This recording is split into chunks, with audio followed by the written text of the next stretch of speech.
Hey, what is going on, my friends, and welcome back to another video on the channel. Well, of course, the goal of this channel is to maximize gains through the use of technical analysis or the exploration of new cryptos that technical analysis may not work for. So, of course, if that's what you are looking for, don't forget to smash that subscribe button so you always see our videos. Now, what we're looking at today, of course, is just our morning market update. We've been seeing a big move over the last about 24 hours. We did see a big drop and a nice little recovery. And so what we're going to take a look at is what we can expect to happen and if we have lost or gained any of our important levels.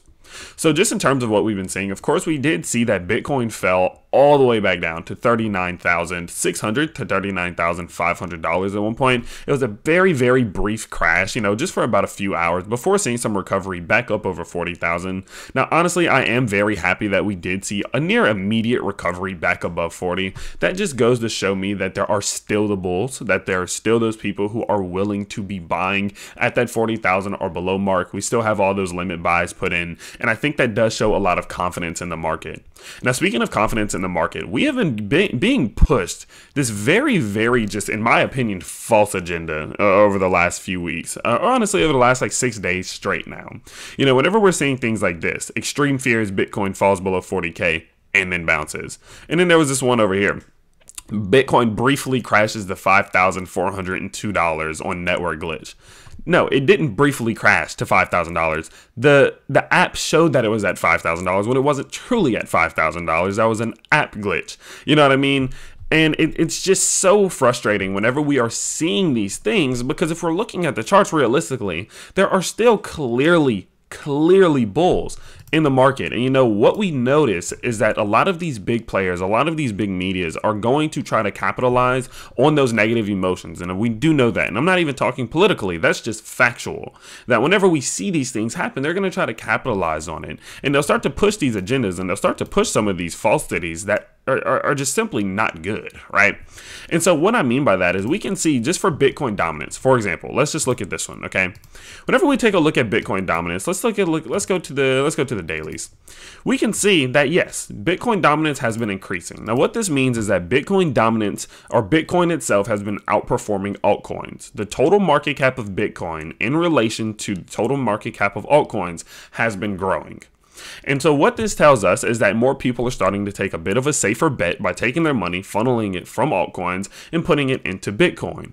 Or when they funnel brand new money into the market, it's going straight into Bitcoin and less into altcoins. Now, yes, that may be true, showing that there could be some nervousness in the market. But let's look at this in comparison to other times where there was actual genuine fear in the market. Guys, this is what fear looks like.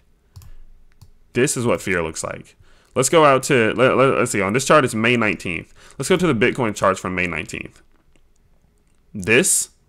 When we're seeing drops like that, that's what fear looks like. When people get so freaked out because everything is falling dramatically and then they're funneling so much money into Bitcoin and it's absolutely flying, that's what fear looks like. That's what extreme fear looks like. Not this. There are still those bulls who are eating up these dips when that price is dropping. I mean, look at this. Even here, when the price is dropping so catastrophically and people are recovering and they are picking up massive amounts of crypto through these big dips, even here, dropping below 40K, which is a key level that we're all paying attention to, even lost the 20-week SMA for a short period of time. Right here, let's go here. We saw that. Let's actually pull up our indicators and let's get rid of drawings. There we go. We can see we temporarily lost it. And as we fell below it, instead of it triggering some massive sell-off, because everyone's worried that that's going to be the end, people are accumulating, right? Now, that doesn't mean that this is for sure, the price is going to turn around and go up. That does not for sure mean that. But what that tells me is that for our morning market update, we need to be looking at the confidence that people still have. Look at the Bitcoin USD shorts. Whenever we are seeing the price falling below some of these important levels, it's barely moving. We're not seeing these big spikes. We're not seeing these, back like we saw in May and some in June and July, where the Bitcoin USD shorts are absolutely flying. No, we're not seeing that. So whenever you're seeing in the news right now, when people are saying, oh my goodness, everyone's extremely fearful and no one trusts Bitcoin, and then saying Bitcoin temporarily crashes to $5,000, do look at the bigger picture of what they're trying to accomplish there, because it's not anything positive.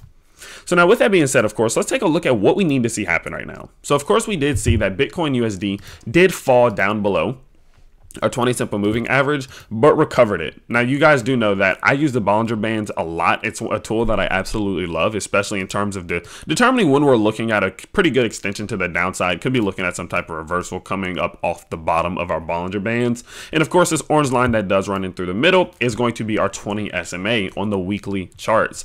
Now, you guys know we've been paying close attention to this 20 SMA, as it has been deemed incredibly important based off of the history of Bitcoin. Okay, so now of course we are going to go over in more charts, but let's start with Bitcoin here.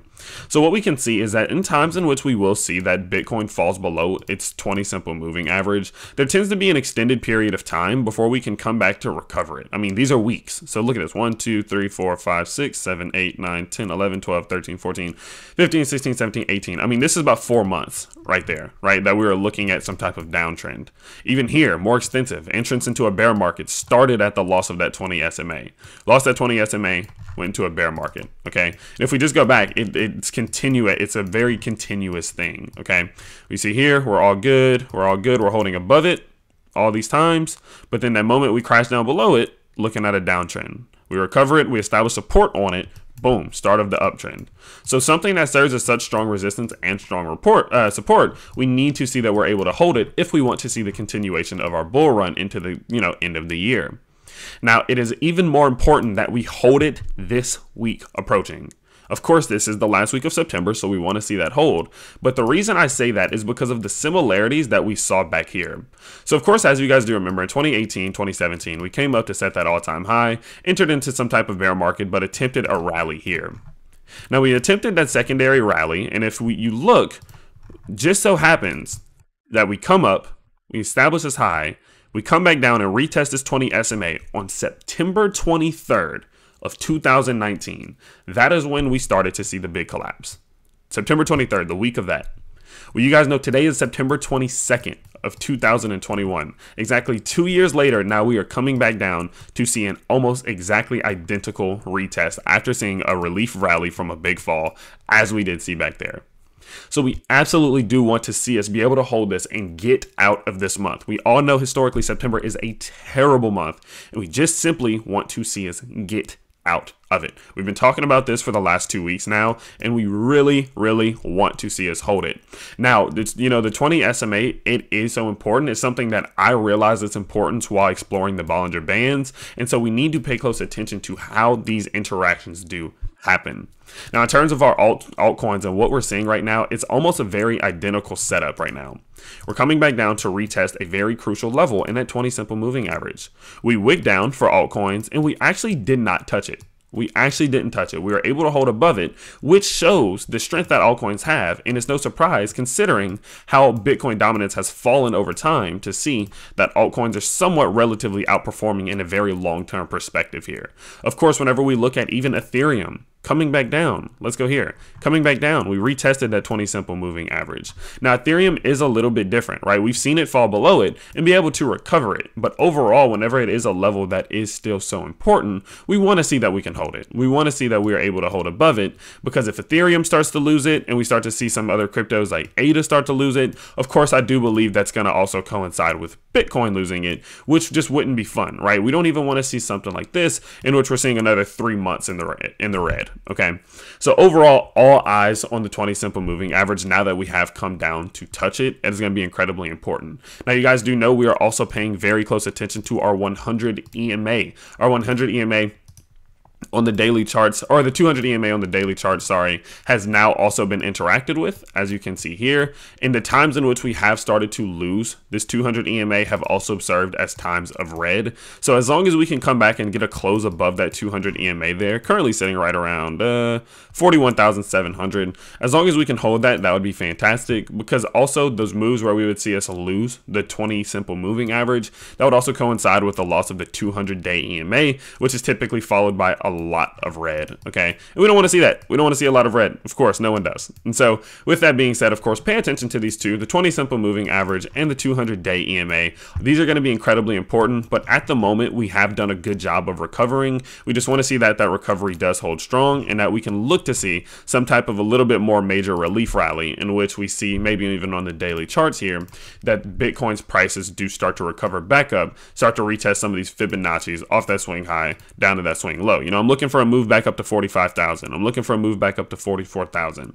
Let's come back up. Let's get out this week, establish some type of resistance, come back down, establish some support, and start to build that uptrend. That's what I'm looking to see happen, and we could be looking at the first day of it now that the price has gone down to that key level and started to, you know, establish some support. Hopefully, we don't want to see that loss, but at the end of the day, we do not want to see a close under $40,000. So pay attention to that. We also don't want to see a close under the 20 simple moving average on the weekly charts as defined at the Bollinger Bands, the middle of our Bollinger Bands right there. Okay. So overall, basically this summarizes this video here. I do believe that we are seeing a lot of manipulation. I think that a lot of these bigger news outlets are trying to capitalize on the potential of this being, you know, some type of downtrend, and they are creating a lot of unnecessary fear. And so I just want us to stay logistical. I want us to stay, you know, well within our realm of emotions and understand that as long as we can hold above this 20 SMA and that 200-day EMA, that we are all good. There's no point in paying attention to that. And once we start to fall below it, then we can start to address that problem and start to look at some lower downside support levels before starting to accept that there is a possible bear market here. Okay, so definitely just keep your eyes out, keep your head on straight. And I know it's difficult in these times whenever you're constantly seeing those titles, but just remember that the facts don't lie, and the facts say that as long as we are above this 20 simple moving average and that 200-day EMA, we are all good to go. Okay, so of course I will update you guys later today. I have a video coming out on my bricks. That thing has still been going up hundreds of percentages, so I'll be updating you all on what all they're doing. So definitely do stay tuned for that, and I'll see you all next time. Peace.